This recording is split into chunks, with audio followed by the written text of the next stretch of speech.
Atrair e liderar talento é um desafio em qualquer indústria, mas na indústria da tecnologia isto é elevado a outro patamar. E é exatamente por isso que eu quis gravar uma conversa com a Natália Pessoa, que é a líder de comunicação da Bosch, tanto em Portugal como em Espanha. Aquilo que vocês vão ouvir é uma conversa profunda sobre alguns dos desafios que existem hoje na área de tecnologia, especialmente dificuldades associadas à atração de talento, mas eu diria que o mais importante nesta conversa é todos os insights e aprendizagens que a Natália passa sobre quem tem mais de uma década de experiência em liderança. Portanto, sem mais demoras e mais uma vez, sem cortes, aqui está a conversa completa com a Natália. Espero que seja útil. Até já! Obrigada pelo convite, Pedro. Eu sou a Natália, como já disseste, já estou na Bosch há 15 anos e de há 2 anos para cá tenho essa responsabilidade ibérica, não só pela comunicação institucional em Portugal, que já o faço há 12 anos, mas também pela comunicação em Espanha. E temos trabalhado juntos já há algum tempo, vês que os desafios da própria Bosch vêm evoluindo, vêm se desenvolvendo nesses últimos anos de diferentes formas. Se nós olharmos para a própria empresa, a Bosch tem evoluído de uma empresa que era basicamente industrial, de fabricação, para uma empresa que, para além do desenvolvimento mecânico que tinha, pelo que a Bosch é conhecida, para uma empresa que cada vez mais tem desenvolvimento de software. Aliás, como acontece com as grandes tecnológicas, os grandes fornecedores tecnológicos também a nível mundial. E nós enfrentamos esse desafio do posicionamento da Bosch, que não foi só um posicionamento de marca tradicional, mas também o próprio posicionamento junto das pessoas que nós tínhamos que contratar. Portugal, felizmente, é um mercado atrativo, assim como para outras empresas, também é um mercado atrativo para a Bosch a nível tecnológico, a nível do recrutamento IT. Temos cada vez mais feito crescer a equipa que nós temos cá no país. Hoje em dia são 1000 pessoas, mas nós começamos de 200, não é? Há poucos anos. E isso tudo, ou esse recrutamento acelerado, também foi assim, para isso foi essencial que nós tivéssemos esse posicionamento a nível do employer branding, para que os próprios colaboradores que nós estávamos à procura soubessem, ok, a Bosch é uma referência aqui nessa área, ou pode ser uma referência aqui nessa área, e enquanto bom empregador eu acredito que é uma boa oportunidade para mim. E por isso é um desafio que tem sido constante. Se calhar hoje já é menos do que foi há 2, 3, 4, 5 anos, não é? Porque nós já fizemos algum trabalho aqui de campo, mas continua a ser um desafio, porque há áreas dentro do desenvolvimento de software, por exemplo, que são novas, ou seja, que nós há 2 ou 3 anos não estávamos a pensar e que não conhecíamos aquele target, e vamos ter que continuar, de certa forma, a posicionar a Bosch junto desse novo target. Há aqui 2 desafios que eu vejo da minha ótica e que nós já vivemos. Só para introdução, nós trabalhamos com a Bosch há 3 anos, 3 anos e meio mais ou menos, e já vivemos desafios diferentes. Eu acho que era fixe também fazermos esse paralelismo, que é que desafios é que enfrentámos há 3 anos e meio atrás e que desafios é que enfrentamos agora, porque são completamente diferentes. Mas numa fase inicial, o que nós víamos era muito isso, que era primeiro uma dificuldade de posicionamento, porque no geral as pessoas percepcionam a Bosch como máquina de lavar e eletrodomésticos e ferramentas. Exatamente. E isso é um desafio, portanto houve sempre esse objetivo de comunicar a tecnologia.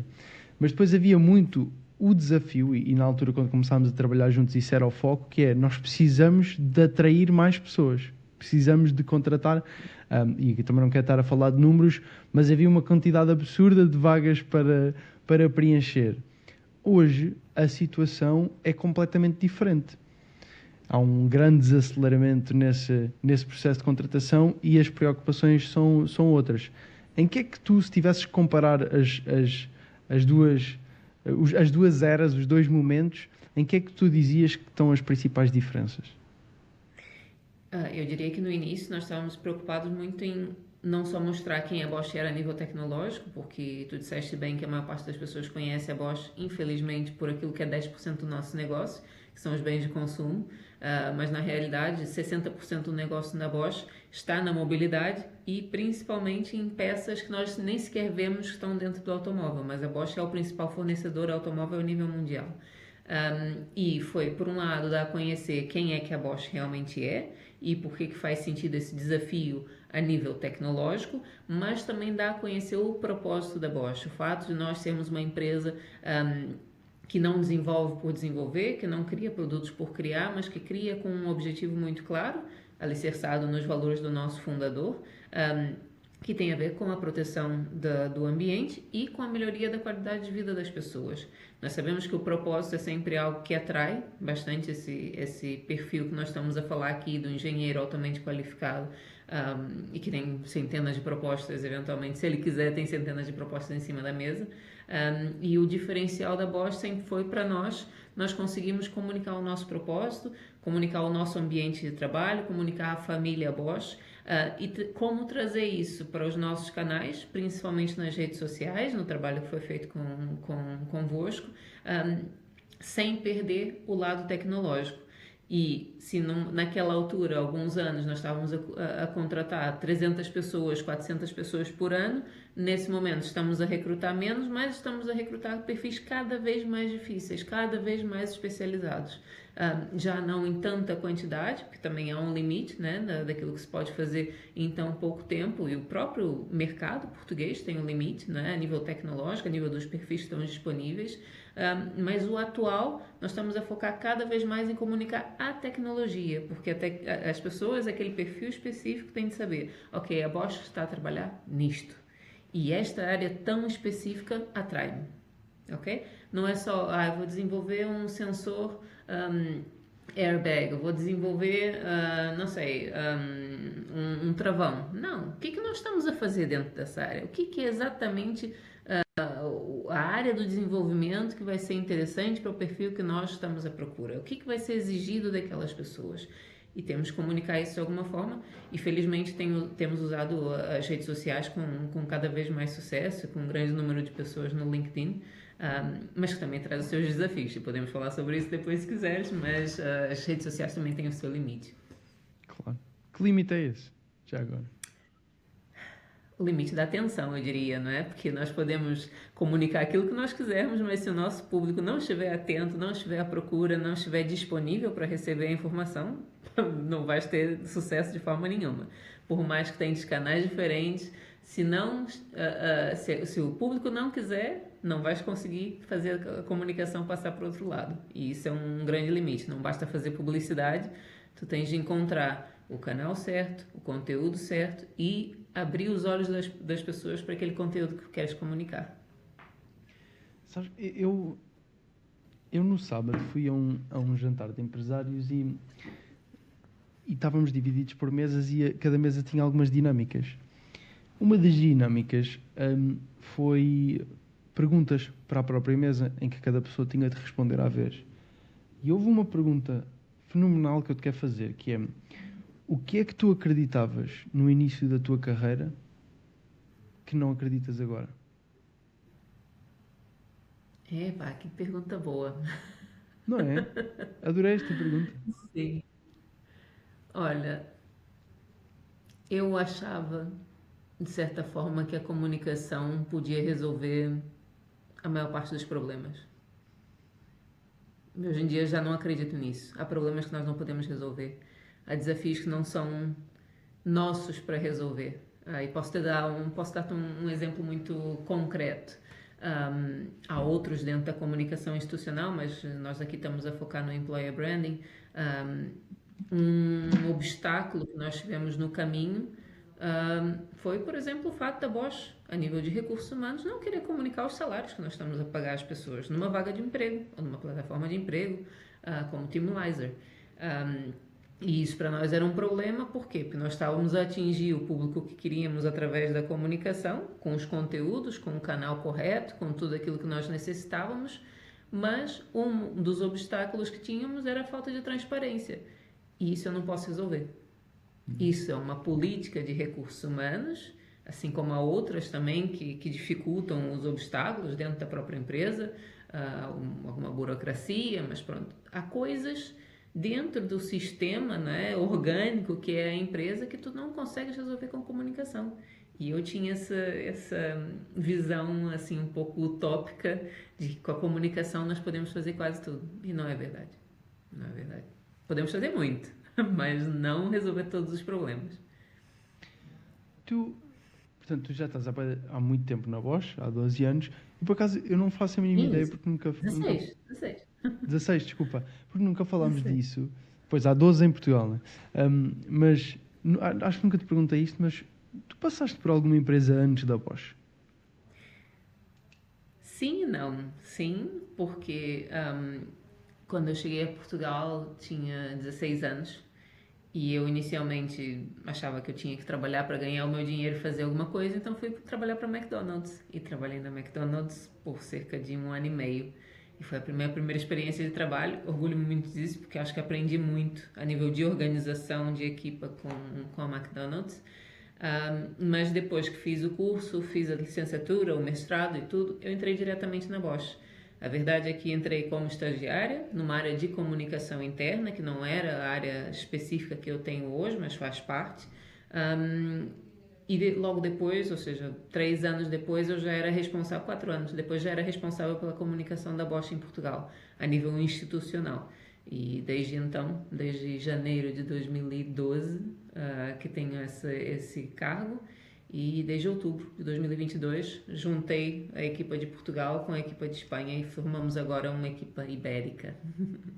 Ok, então vamos por aí. Não é uma história profissional assim muito interessante, mas Não, pronto. não, claro que é, então. É uma história de realmente alguém que gosta tanto daquilo que faz e tem tanta e acredita tanto na empresa em que está que nem sequer põe em causa, olha, eu quero outras experiências. Não, eu estou bem, eu tenho desafios todos os dias, eu sinto-me contente, motivada, tenho uma equipe espetacular e não sinto necessidade de mudar. Eventualmente depois dentro da empresa fazendo uma coisa ou outra, mas não vejo necessidade de experienciar outras empresas, até porque a Bosch é tão grande que tu tens São várias empresas dentro da empresas, né? própria É empresa. verdade. Pois.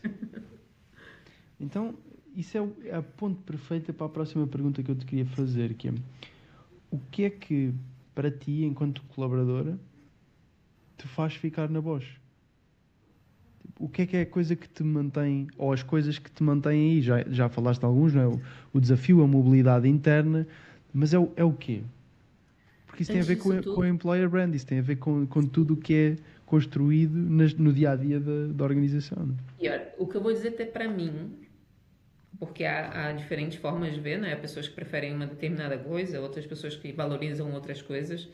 Para mim, aquilo que eu valorizo é que a Bosch é efetivamente uma família com valores, uma família em que há respeito, em que tu tens um objetivo claro, em que tens um propósito, em que comunicas de forma transparente, aberta, honesta, em que tem boas relações.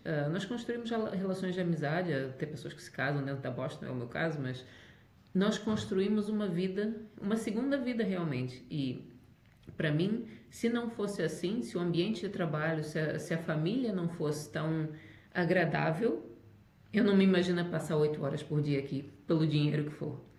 Então, número um, o que me faz ficar é a família Bosch, sem dúvidas. E depois, saber que a empresa é detida por uma fundação, que aquilo que nós estamos a fazer é de forma assim mais ampla, é pelo benefício do ambiente, pelo benefício da sociedade, é mais um propósito, mais um motivo para que eu fique cá e esteja tão bem e confortável com a empresa da qual faço parte. Ok. Primeiro que tudo, belíssima resposta. Primeiro que tudo. Obrigada. Segundo, Não foi hum, ensaiado. não, nada disso. Eu sei que isso é real porque eu já tive bastante contacto com várias pessoas da Bosch e efetivamente há um ambiente e um tipo de pessoas que trabalham na Bosch que é muito interessante. Claro que eu trabalho ou só contacto com comunicação e RH, não mais do que isso, mas há um tipo de pessoas que é atraído pela Bosch e que fica na Bosch. E isso é interessante porque existe um padrão. Seja ele planeado ou não, existe esse padrão. E tu sentes alguma diferença entre a forma como tu falaste da equipa, a forma como tu descreveste as pessoas agora, tu sentes alguma diferença entre aquilo que se vive em Portugal e aquilo que se vive em Espanha? Não. E nem entre aquilo que se vive em Portugal, Espanha e Alemanha, nem aquilo que se vive na Hungria, na República Checa. E estou em contato com os meus colegas de todos os países e com outras visões noutros países. é realmente uma família. E eu acho que aquilo que nos põe a todos numa mesma situação são os valores que foram definidos pelo Robert Bosch já há quase 40 anos e que nós vivemos no dia a dia.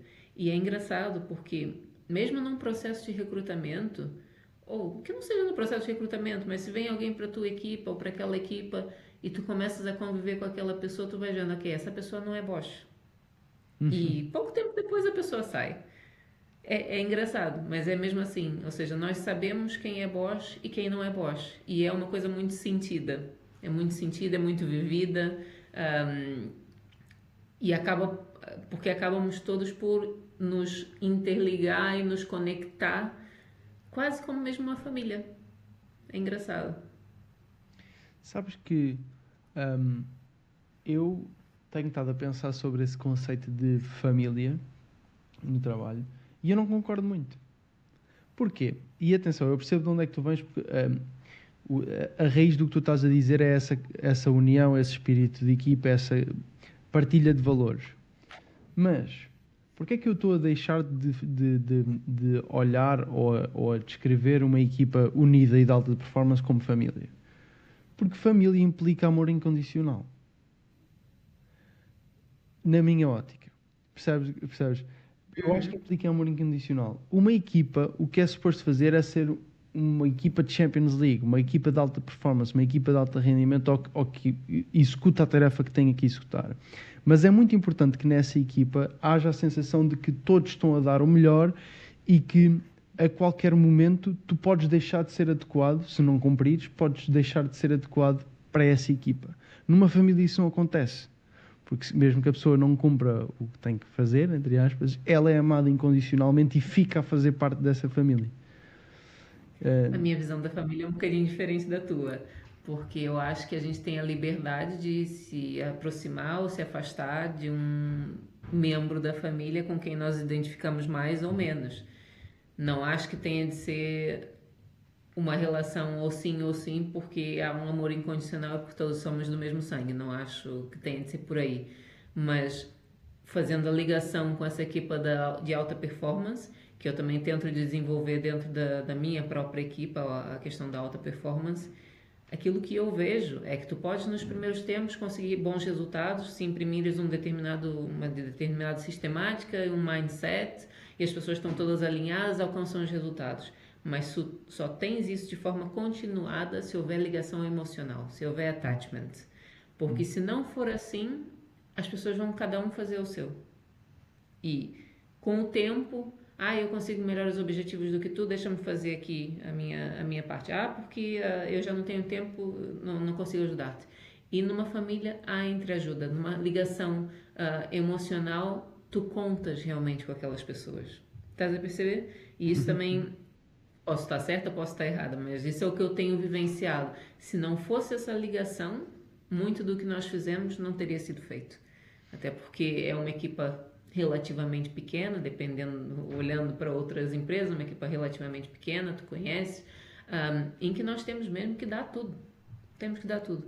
E não consegues isso a longo prazo se não houver um compromisso, um commitment, um sentimento por trás de ligação entre as pessoas. E foi isso que eu quis dizer.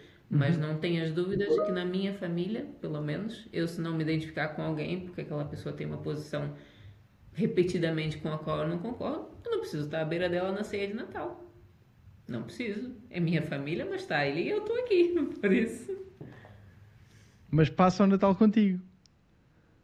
eventualmente, algumas sim, algumas não. Mas Olha, não, tenho o ser aqui. família não quer dizer que a pessoa tenha um lugar cativo, não é? E na Sim, equipa, acho que a mudança faz parte e as pessoas estão cientes, dentro dessa família, estão cientes que se eu não me encaixar aqui, até porque eu gosto muito de ti e sei que tu não te encaixas e não estás confortável, ou porque o resto da família não está confortável contigo, às vezes temos que tomar uma decisão e afastar esse membro. ok. Então agora vou transitar para um momento egoísta em que eu vou só seguir a minha curiosidade e o que eu quero saber e aprender contigo especificamente. Tu lideras uma equipa já há bastante tempo, que de há 2 anos para cá se multiplicou um bocadinho, cresceu um bocadinho. Quais são as maiores aprendizagens enquanto líder que tens vivido nos últimos 5 anos? Delegar, dar autonomia, empowerment, ownership. Acho que mais do que tudo é o ownership. Porque quando estás numa fase inicial do management, tu tens aquela tendência, deixa-me estar aqui perto para garantir que aquela pessoa faz como eu acho que devia ser feito, né? Para atingirmos o resultado que eu conseguiria fazer se eu tivesse 10 mãos. Mas nos últimos 5 anos eu percebi que se eu não realmente se desse ownership às pessoas de determinados tópicos e tivesse ali para orientar, para definir o caminho e para garantir, tirar os obstáculos da frente para que elas consigam percorrer esse caminho, eu, Natália, não ia poder focar-me na estratégia, não ia poder focar-me em outras questões que essas pessoas não se podem focar. E não ia poder ter essa visão abrangente que eu tenho e que permite, de certa forma, que a equipa possa trabalhar de forma coesa entre eles. Por isso eu diria, certamente, esse let go do controle, confiar na equipa e acreditar que eles, apesar de não fazerem o trabalho que a Natália vai fazer, vão fazer o trabalho que eles vão fazer e eventualmente até pode ser melhor. Por isso, acho que foi muito por aí. E como é que se faz isso? Como é que se confia na equipa? Como é que se dá ownership? Como é que se delega? Não tens que dizer o processo tintim por tintim, mas qual é o como por trás disso? Eu acho que é tentar todos os dias. Lembrar-se, ok, deixa estar, a pessoa vai conseguir. Se ela precisar, ela vai ter contigo. É um exercício interno, é muito interno, de controle interno daquele impulso que nós teríamos de dizer, olha, vou ali, vou fazer. Não, deixa estar, deixa fazer. Paciência, aquela pessoa vai crescer e nós estamos aqui para desenvolver. O meu objetivo é outro. O meu objetivo não é escrever um e-mail. O meu objetivo é dar orientação estratégica. E é um constante relembrar-me disso. Relembrar-me até que um dia tu vais estar bem e já não vai sequer precisar fazer disso um esforço. Acho que é muito como... Vou dar o exemplo da dieta, né? Que nós estamos na altura do Natal. Tu nos primeiros dias tens de relembrar, ok, não posso comer isso, não posso comer aquilo, tem que comer aquilo, tem que comer essa hora, tem que beber água, tem que fazer isso. Né? Até sempre relembrar-te, ali, a tentar. Mas passados uns tempos, fazes naturalmente e nem sequer precisa pensar sobre isso. Acho que é como tudo na vida. Disciplina em relação a si mesmo, nessa questão de saber que não pode controlar tudo. E tens de confiar. Não há outra hipótese. No início, eu não sei quando tu passaste para liderar a comunicação interna, institucional, eu não sei quantas pessoas tinhas abaixo de ti, mas fizeste a transição de não ter ninguém abaixo para passar a ter alguém abaixo de ti. Ninguém está preparado para esse momento. Por muito que tu leias, por muito que estudes, por muito que ouças, tu não estás preparado até fazer exatamente o que tu disseste, ter consistência, fazer as repetições, não é? Tipo, não há outra forma de ganhar músculo sem ser fazer flexões. Ou outro exercício, não é? Mas é as repetições. O que é que tu tiveste mais dificuldade no início? Ou o que é que tu tinhas mais receio no início? E o que é que acabou por se revelar um completo preconceito? Olha, eu na verdade sempre fui atirada aos leões. Vou colocar assim dessa forma. Porque eu fiz um estágio de 2 anos... E na altura em que eu estava a terminar o 2º ano do estágio e que ia sair da Bosch, a pessoa que era minha responsável na comunicação interna foi fazer um assignment na Alemanha. E ela indicou-me a mim como a substituta dela. E eu tinha 25 anos, ia fazer 26. E passei a responder diretamente ao administrador da empresa, uma empresa com 2.000 pessoas, e a ter de participar em reunião com managers com 30 anos mais do que eu, praticamente todos homens. E naquela altura, aquilo que eu me questionava ou que me colocava como uma barreira ou um desafio era: será que eu consigo? Será que eu tenho experiência suficiente? Será que eu tenho conhecimento suficiente? E essa situação voltou a decorrer quando assumi a equipa em Espanha. porque eu na altura tinha feito um curso intensivo de espanhol durante um ano, mas eu não falava espanhol de todo fluente. E em Espanha tens de falar em espanhol. E eu ficava, ok, será que eu consigo fazer isso? Será que eu vou conseguir? Será que eu vou enquadrar-me num novo tema, que eram as relações governamentais, o public funding? Será que eu vou conseguir?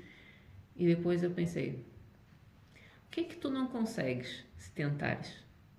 Podes conseguir, olha, pode não ser o melhor resultado do mundo, mas tu vais conseguir o teu resultado. Se tu tentares, tu vais conseguir o teu resultado. E se passares a não comparar-te com os outros, vais fazer o teu trabalho. Alguém vai dizer-te, olha Natália, tens de fazer aqui diferente, tens de fazer dessa forma e vais aprender. Ou seja, o meu percurso sempre foi muito, ok, vai, me colocaram ali, vai Natália, e eu duvidava inicialmente das minhas capacidades, mas fiz como sempre faço, que é aprender on the job. E a gente tem aquela ideia, eu falo muitas vezes com os meus estagiários, ou quando estou em entrevistas com os estagiários, vocês acham que saem da universidade a saber tudo, mas não é bem assim. Tua comunicação só vais saber quando começares a praticar, quando começares a fazer, e vais aprender com os teus erros, mas vais te desenvolver fazendo. E acho que foi muito por aí. Duvidei de mim, mas levou-me a aprender muito em muitas áreas da comunicação, porque eu tinha que fazer. Não havia hipótese, eu tinha que fazer. É a única forma de aprender, na verdade. Sim. Eu ontem estava a falar sobre isso com outro empreendedor e estávamos a falar sobre esse conceito de mas não há outra forma de aprender sem ser a fazer, porque quando tu consomes informação não estás a aprender, estás a absorver informação, estás a criar faíscas. Não é? A aprendizagem é a ligação entre essas faíscas, é a ligação entre a informação que absorveste. Eu não conheço outra forma que não pegar no que se absorveu e pôr para o papel, mexer as mãos, fazer. E fazer 10 vezes, às vezes Exato. 15, às vezes anos, a mesma coisa e ainda vais continuar a aprender. Exato. Até hoje eu estou a aprender. É que ninguém ia ser... E ainda bem, acho que isso é uma das coisas que te faz tão bom profissional. Sim. É não parar de aprender, mas ninguém iria confiar num médico para operar ao coração, sabendo que esse médico teve 20 anos a ler nos livros e a ouvir toda a gente como é que se fazia, mas nunca fez. Não. Eu prefiro o gajo que estudou 5 anos para isso, mas teve outros 5 ou 10 anos a fazê-lo. É? Exatamente. Por isso Exatamente. não tem sequer comparação. Tu tiveste alguma dificuldade? Bom, eu imaginando o cenário de lidero uma equipa em Portugal, sou promovida ou eleita, selecionada para ir liderar, para juntar as equipas e liderar também parte em Espanha. Eu imaginando isso, ou pondo em perspectiva, por exemplo, hoje lidero uma equipa numa empresa, amanhã lidero uma equipa noutra empresa, por exemplo, o meu exercício mental vai logo para a dificuldade que seria eu conseguir entrar dentro desse corpo estranho, né? No teu caso entrar na equipa em Espanha e no fundo esperar ou pedir ou merecer o respeito deles, a escuta ativa deles, não é? Isso há de ter sido um desafio, porque tu entras como outsider e vens para lá mandar e de certeza que tu deves ter tido, não sei se tiveste grandes dificuldades nisso ou não, eu penso que não, mas terás tido desafios ou receios nessa parte também. Como é que foi essa fase de fazer a transição de liderar pessoas que já faziam parte de uma equipa? E se há alguma coisa que queiras destacar em particular? Olha, foi muito saber que eu não podia impor o meu ritmo. Porque o meu ritmo não é o ritmo deles. Deles, outra equipa, não estou a dizer especificamente da equipa daqui da Bosch em Espanha. Mas quando tu entras na equipa, tens de saber, tu vais ser o elemento estranho. Então, o primeiro passo é, entras, ouves, percebes como é que funcionas, integras-te, tens empatia, crias relação, crias conexão. E a partir do momento em que tu tens a conexão, tens o respeito, tu começas aos poucos, pelo menos assim, foi assim que fiz, é assim que estou a fazer, aos poucos começas a dizer, olha, gostava que fizesse isso dessa forma. O que achas? Ou, vamos implementar este procedimento, porque vamos melhorar aqui, aqui, aqui. Tu já fazes isso com algum ownership, fazes isso também com algum direito, né? Porque já conhece a situação. Mas acho que o não entrar a tentar alterar tudo de início para fazê-lo à minha maneira foi essencial. Eu dei espaço, eu ouvi, eu integrei-me, eu esperei, dei oportunidades dentro da equipa, vi o que cada um gostava mais ou menos, vi o que tinha de ser alterado, mesmo a nível dos membros da equipa, fiz alterações, mas sempre ouvindo, esperando, indo ao ritmo deles e não ao meu. Boa. Não sei se isso é a melhor forma de fazê-lo, mas já está não sei porque eu nunca experienciei isso, na verdade, então não sei bem, mas eu diria que faria de forma bastante semelhante. Foste aconselhada por alguém nessa transição ou veio da tua sensibilidade? Tem muito da minha sensibilidade, porque essa questão dos conselhos, e não vou dizer que não é importante, eu tenho mentor, aliás, o meu chefe atual foi o meu mentor anteriormente, o meu manager atual. Mas por mais que te deem um conselho, olha, eu faria assim, assim, assim, tu tens de saber o que tu sentes, que é a forma correta de entrar numa relação. Porque isso, quer a gente queira, quer não, é uma relação. Como é que tu vais criar uma relação? Não é uma relação amorosa, mas é uma relação de trabalho. E isso tem de vir de dentro de ti. Que às vezes é tão ou mais profunda, não é? Em termos de tempo passado em conjunto e etc. Exatamente. E discutes a relação muito mais frequentemente, ou seja, tens aí uma intensidade grande também. Não é um amor, mas é uma relação intensa. E acho que tem de vir muito de quem tu és e respeitando-te a ti mesma. Por isso, tu podes, Pedro, tu és uma pessoa diferente de mim, podes dizer, olha, Natália, mas devia ser mais clara, mais assertiva, mais isso e aquilo, por quê? Porque tu és assertivo.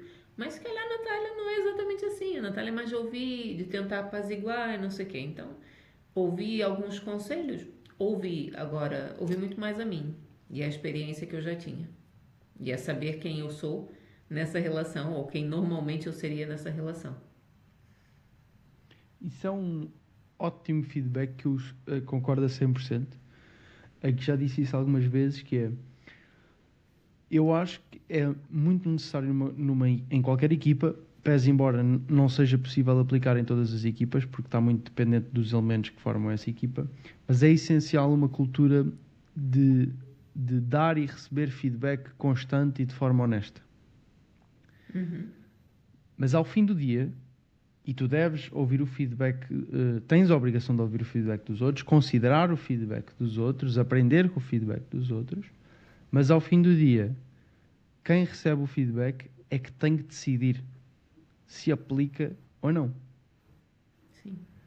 Não és obrigado ou obrigada a aplicar um feedback, porque ao fim do dia tu estás numa equipa, estás numa organização pela tua opinião. Tu vales pela tua perspectiva e pela tua opinião. E isso é um ponto muito interessante que tu disseste agora, que ao fim do dia tu ouviste feedback e de certeza que moldaste algumas coisas, mas deixaste de seguir pela tua experiência, deixaste de seguir pela tua intuição e pela tua opinião. E eu acho que isso é uma aprendizagem muito boa.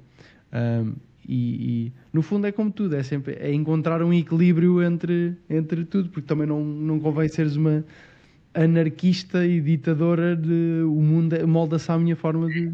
É entre quem eu sou verdadeiramente e quem eu acham que eu deveria ser, mas não significa que eu sendo quem eu sou não vai chegar ao mesmo sítio do que aquela pessoa que seria se tivesse seguido aquele conselho de ser diferente, não é?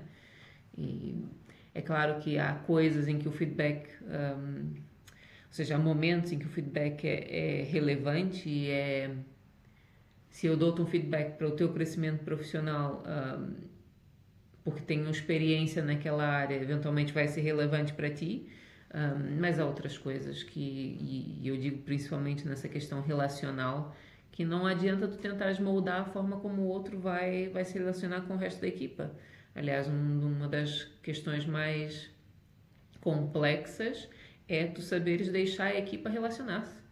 sem estares ali a controlar, ai, não discutam, ai, não falem assim uns com os outros, ai, vamos resolver aqui essa briga, quando há, né? Porque é sempre alguma coisa, pode haver, né? É normal. Mas não, tens de deixar a coisa se desenrolar e as pessoas se gerirem entre elas sem ter ali um manager que vai dizer, olha, tu não podes falar com o Pedro daquela maneira. É claro, tu podes orientar aqui ou ali, mas é deixar a coisa fluir, basicamente. Eu, há pouquíssimo tempo, conheci um conceito novo, que é o conceito de perguntas de 10.000 metros. Bom, na verdade, isso é a minha tradução, porque aquilo era tipo 30,000 feet questions. A minha tradução para bom português é perguntas de 10.000 metros. Não sei qual é a conversão, há de ser para aí 15, mas eu acho que 10.000 é um número mais redondo. Sim. E no fundo, o que eu depreendo disto é perguntas com uma grande profundidade que te obriga a ir 10.000 metros lá abaixo para encontrar ou procurar a resposta. E uma dessas perguntas que eu absorvi, adorei e quero muito fazer-te, porque me fez refletir bastante.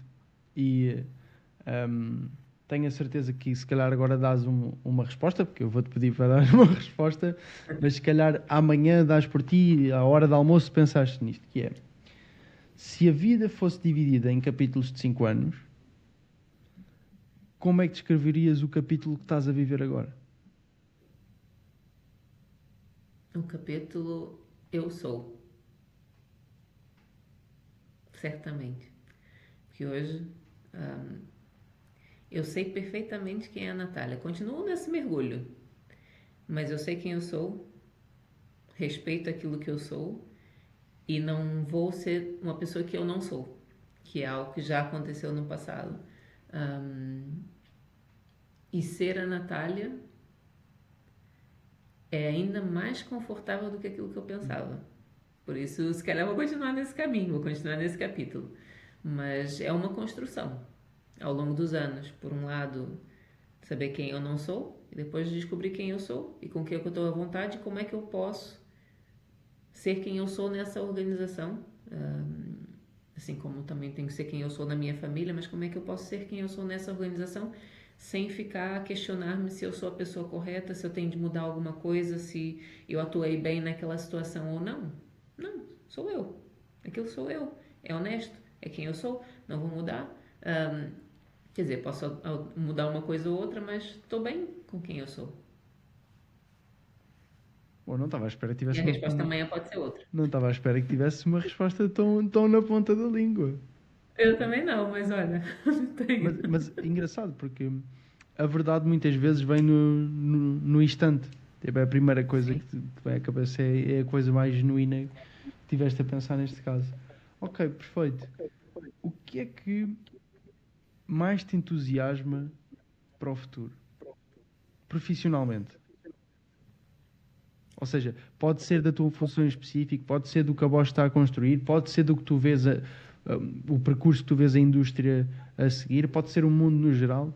O que é que te mais entusiasma para o futuro? É engraçado porque a resposta está de alguma forma ligada à resposta anterior. Entusiasma-me conhecer-me hoje o suficiente para saber como é que eu posso contribuir para o desenvolvimento da empresa na comunicação ou fora dela. E é algo que eu não conhecia antes, é um caminho que eu não conhecia antes e que sequer questionava. Mas hoje já consigo perceber quais são as minhas características que podem ser uma mais-valia para a empresa, seja em que área for. Conhecer-me mais como líder e saber que o meu caminho pode ser, como foi até aqui, construído por mim. Isso entusiasma-me, porque há abertura para isso. Para fechar, Natália, voltando aqui, dando aqui um passo atrás, hum, à análise que fizemos há pouco da clara diferença que existe no mundo de tecnologia hoje, relativamente há 2, 3 anos atrás, na forma como se atraía e se precisava de talento, as grandes tecnologias e também as startups, o mundo de tecnologia no geral estava a crescer em flash aí por causa disso, com grande necessidade de contratação. Hoje o que se vive é um bocadinho diferente. O que é que tu projetas para 2025 e 2026? nessa ótica? Incerteza. Eu acho que nesse momento não. Quem quiser arriscar uma teoria, uma projeção, tem que estar ciente que pode falhar, porque é tudo tão incerto, está tudo a mudar tão rápido, tecnologias que estão a desenvolver muito antes, outras que estão a atrasar-se. Então, aquilo que eu projeto é incerteza, e nós temos cada vez mais de lidar com esse mundo, que eu já nem digo que é o VUCA. Outro dia eu ouvi uma expressão que era o Bunny, que era ansioso, era não linear, já não me lembro o que era o resto, mas era ainda pior do que o VUCA. E nós temos de adaptar-nos, basicamente ir navegando no nevoeiro, e tu vais adaptando a cada passo que dás. E acho que essa flexibilidade vai ser muito necessária nos próximos tempos. Não sei até quando, mas nós vemos com a própria evolução da IA generativa, né? Que nem se falava nisso há um ano, quer dizer, nesse meio, né, em que nós estamos, que não é o meio mais especializado, mas tanto na comunicação como estamos aqui a falar, nem se questionava isso há um ano, e hoje em dia já é um must, não é? Que toda a gente saiba o que está a passar, e vamos começar a usar as ferramentas e isso e aquilo. Sei lá, e onde é que nós vamos estar daqui a um ano ou dois, né? Então, diria que não, nesse momento eu não arriscaria fazer previsões. Não sei. Só sei que temos que estar flexíveis. Só isso. Que é uma excelente dica, diga-se de passagem. Perfeito. Olha, Natália, obrigado por esta conversa. Acho que eu retirei daqui vários insights, honestamente, e tenho a certeza que quem está a ouvir isto também o vai fazer, porque seja do ponto de vista de liderança, porque tu já tens bastante experiência nisso, seja na transição de entrar num corpo estranho, ou melhor, entrar num corpo novo como o corpo estranho, seja dentro da contratação e da comunicação dentro do mundo tech, há aqui muitas coisas diferentes, e mais uma vez é sempre bom falar contigo, e honestamente aprendo bastante. Acho que nunca te disse isto diretamente, mas eu gosto muito de falar contigo, porque tens muito mais bagagem do que eu, de uma perspectiva completamente diferente, e por isso, obrigado mais uma vez.